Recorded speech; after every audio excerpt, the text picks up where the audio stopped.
Good morning to the leadership of Payne Theological Seminary, past and present, who have shaped this institution in our formation, to the faculty and staff who continue the work, to my distinguished women of color ministry and marketplace mentors and cohort, and to all of my fellow Doctor of Ministry peers.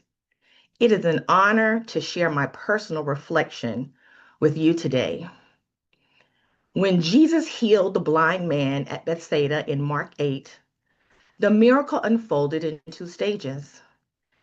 After the first touch, the man said, I can see people, but they look like trees walking. His vision was partial, shapes without clarity, movement without meaning. Only after the second touch did he see everything clearly. I came to Payne Theological Seminary with partial vision.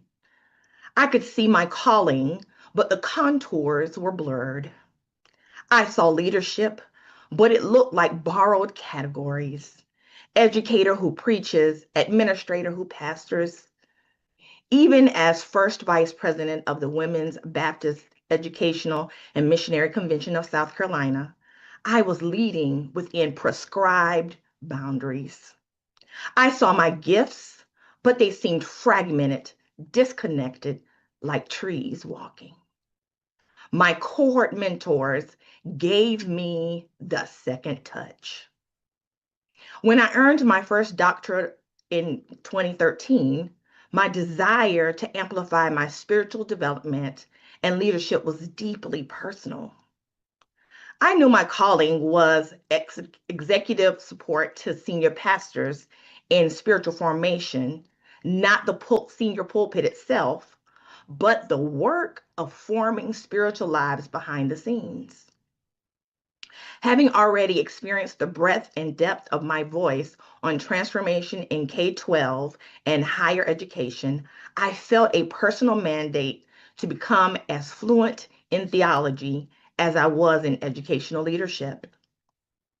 As my husband and senior pastor, Dr. Napoleon Bradford, introduced me to Black women in ministry occupying unique leadership spaces at the perfecting place where I serve as co-pastor, I began searching for a program that would allow me to merge sacred and secular for transformational impact. From our research, no such program existed until one day I was scrolling Instagram and I stumbled upon a woman I'd been following, but whose ministry I did not yet know, Dr. Carrie Turner. I saw the recruitment flyer and jumped on a call with hundreds of other women seeking mentorship and community. Upon entering the program, Dr. Carrie Turner, Dr. Jamal Bryant, and Dr. Donnell Moore welcomed me just as I am, multi-gifted, multi-talented, and they saw the cracks, the crevices, and the crevasses that needed addressing and nourishing. As a lifelong daughter of the Baptist tradition in South Carolina, there were minimal opportunities to use my spiritual gifts and leadership beyond women's ministry or Christian education. While I respected these lanes, I knew my calling was different. It didn't demand a megachurch pulpit or a national preaching circuit, but rather the forming of spiritual lives. My gifts had borne fruit over 25 years, from the classroom to leading teams at the State Department of Education. Well, from day one, Dr. Neville Owens dismantled our assumptions about liberation theology with, is God a white racist? Or does the Black church care about liberation? Dr. Evans confronted us with the gendering of early Christianity, demanding we grapple with the church fathers' attitudes towards women and their elevation of virginity over marriage.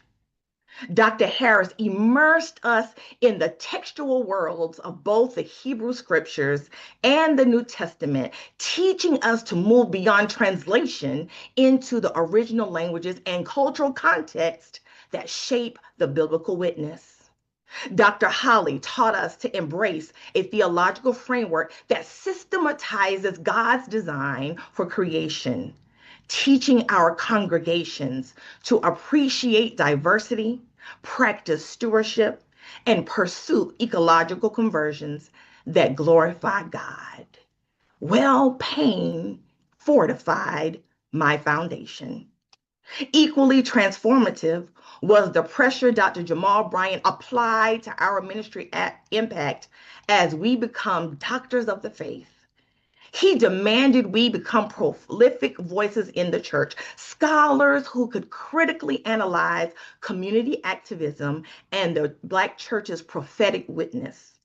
From participating in the Target Fast to writing social justice related reactions to real life stories impacting and requiring the church to activate and respond, including responding to Donald Trump Jr.'s inaugural speech, I chose to integrate conviction with action that represents the God I serve.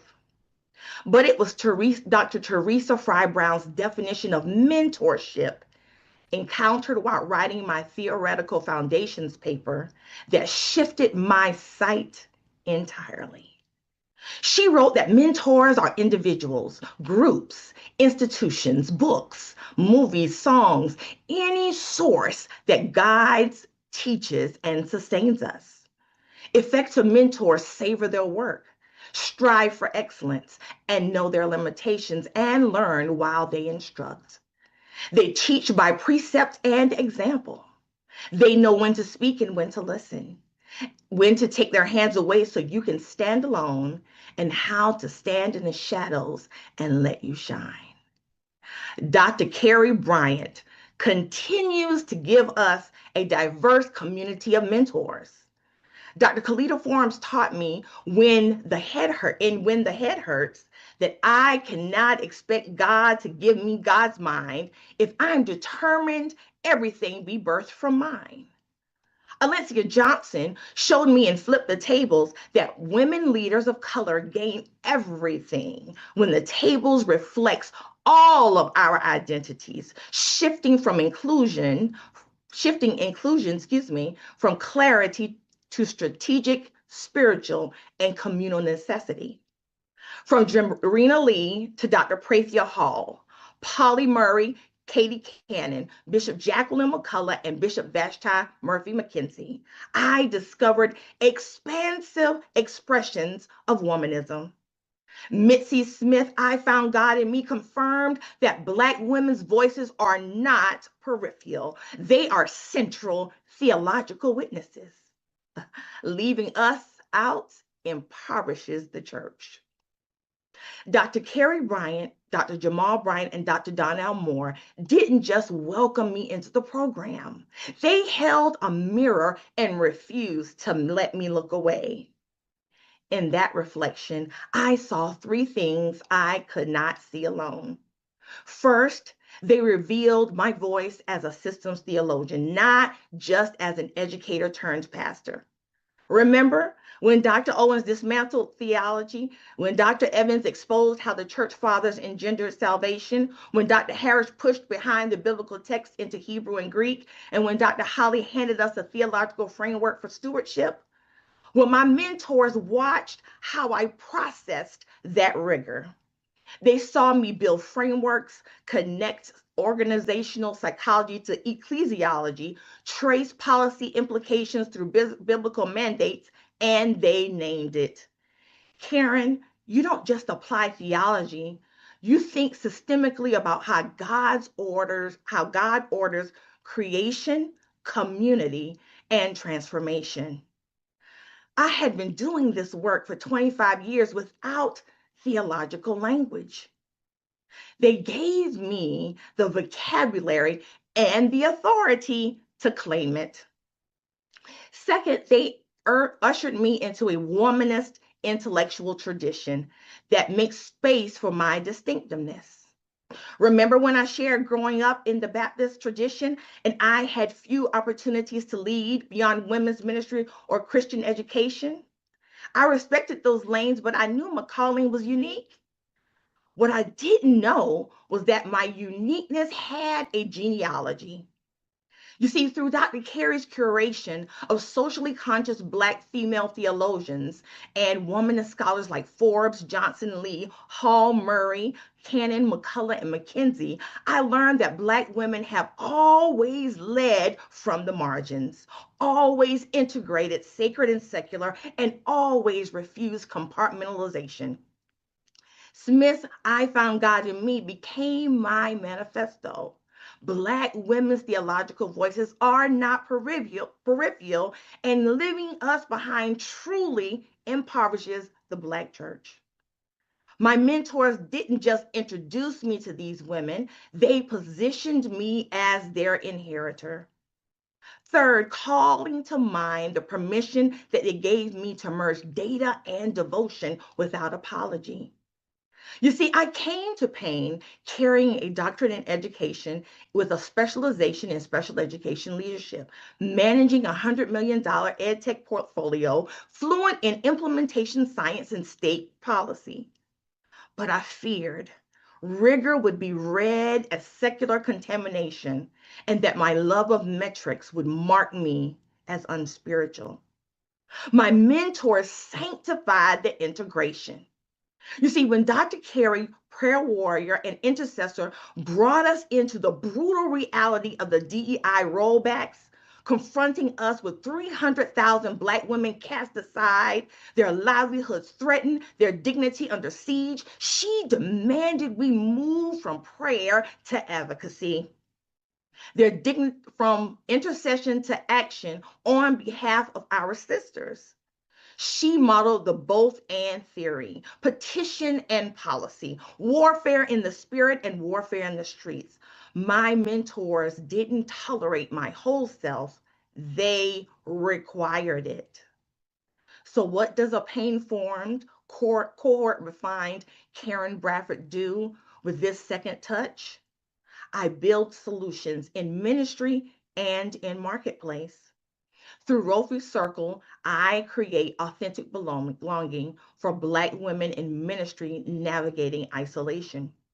I train and equip school administrators nationwide and thousands of teachers in Prince George's County, the nation's largest majority Black district, on how to make data-based decisions that impact teaching and learning. And I designed Seeded ED is a patent pending reading ecosystem serving as liberation pedagogy for Black students and families, teaching foundational phonological skills that unlock literacy deployed in churches, communities, and homes where traditional approaches fall short. I came to Payne seeking fluency in theology to match my fluency in educational leadership, but I will leave with a prophetic mandate. And now I understand what Dr. Teresa Fry Brown meant in a deeper way. Receiving mentorship creates the obligation to extend it, not as a new calling, but as a refined craft. My doctoral ministry degree will not be a credential, but a covenant. A covenant to see others clearly when their vision is still partial. A covenant to name gifts before people have language for them. A covenant to build tables where data and devotion, policy and prophecy, strategy and spirit sit side by side because the kingdom needs all of it. I see clearly now, and I will spend the rest of my life giving others that second touch in ministry and in marketplace, from the pulpit and the community at the perfecting place to the literacy tables where our children learn to read themselves into liberation.